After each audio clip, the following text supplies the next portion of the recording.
O Contribuinte e o Fisco. Dicas fiscais para contribuintes singulares e empresas. Na Lafões FM. Sextas-feiras, às 15 horas. E depois do Jornal Regional às 18.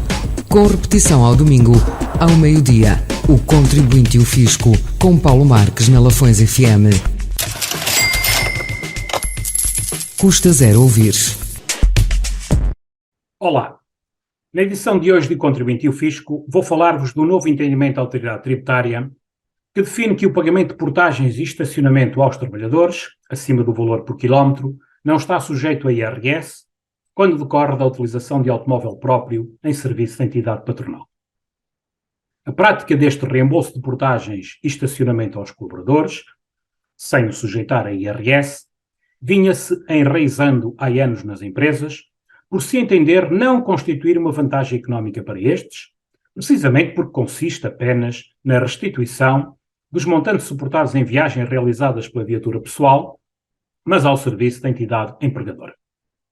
Contudo, em recente pedido de informação vinculativa, a Autoridade Tributária lançou o pânico ao responder que o subsídio de 36 cêntimos por quilómetro englobaria o combustível, mas também eventuais custos com portagens e estacionamento, concluindo pela tributação em IRS do montante que fosse pago à parte e acima do limite legal fixado.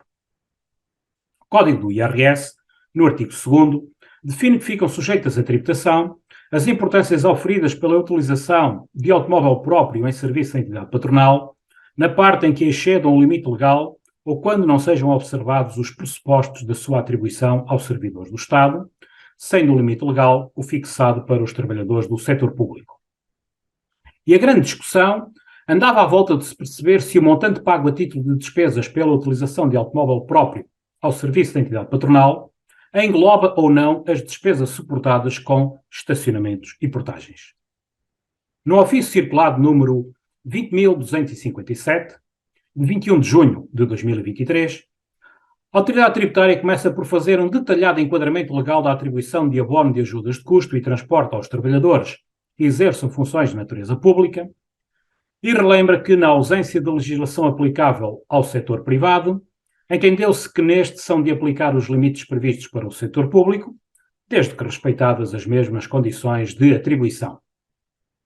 Assumindo que no âmbito do Decreto-Lei nº 106/98, de 24 de abril, nada é referido quanto à inclusão ou não no subsídio de transporte, no caso dos quilómetros, do montante relativo às portagens e estacionamentos, a Autoridade Tributária relembra os pressupostos subjacentes à interpretação das leis fiscais e que com a atribuição do subsídio de transporte visa-se atribuir aos trabalhadores uma compensação, sem caráter remuneratório, que tem como objetivo ressarcir o trabalhador dos encargos que este previsivelmente suporta em deslocações ao serviço da empresa.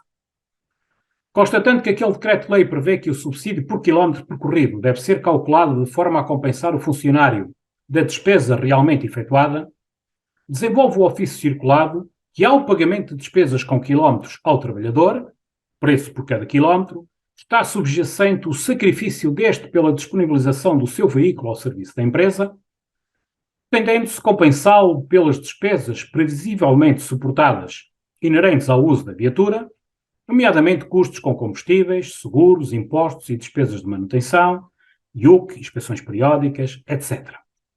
E concretiza que os custos concretamente identificados que possam vir a ser suportados acessoriamente no âmbito de uma deslocação ao serviço da entidade patronal, relativos a portagens e estacionamentos, são gastos que afetam negativamente a esfera patrimonial do trabalhador, incorridos no âmbito da sua atividade laboral e no interesse da respectiva entidade empregadora, pelo que devem, por ela, ser suportados.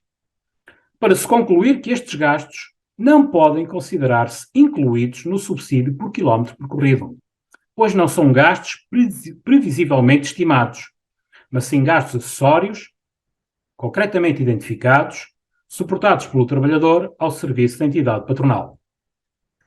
Refere ainda à AT que, a não ser assim, poderia estar-se por esta via, e no que concerne às portagens, a desincentivar o trabalhador do uso da autoestrada, levando-o a optar por percursos mais longos e morosos, com as consequentes perdas de eficiência. Perante toda esta interpretação, define o ofício circulado que, em sede de IRS, o pagamento de estacionamentos e portagens pela utilização de viatura própria do trabalhador ao serviço da empresa, desde que documentalmente comprovado, não constitui para o trabalhador um acréscimo de rendimento, mas um mero reembolso de despesas, pelo que o seu pagamento pela entidade patronal não se encontra no âmbito da tributação prevista na alínea D do número 3 do artigo 2º do Código do IRS. Em sede de IRC, na medida em que se trata de uma despesa incorrida pelo trabalhador com a deslocação ao serviço da empresa, é um gasto dedutível, conforme a linha D do número 2 do artigo 23 do Código do IRC. Aproveitamos para deixar uma reflexão final. Se, como fundamentado pelo ofício circulado número 20.257, o reembolso de estacionamentos e portagens consiste em gastos acessórios, concretamente identificados, suportados pelo trabalhador ao serviço da entidade patronal e não incluídos no subsídio de transporte, então parece-nos que não se estará perante compensação pela deslocação em viatura própria do trabalhador ao serviço da entidade patronal, pelo que este reembolso fica afastado da tributação autónoma prevista no artigo 88 do Código do IRC, por falta de previsão legal. Acompanhe-nos para mais dicas fiscais. Fique bem e até para a semana. O Contribuinte e o Fisco. Dicas fiscais para contribuintes singulares e empresas na Lafões FM.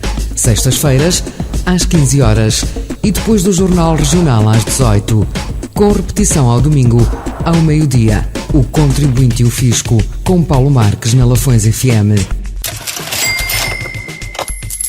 Custa zero ouvir.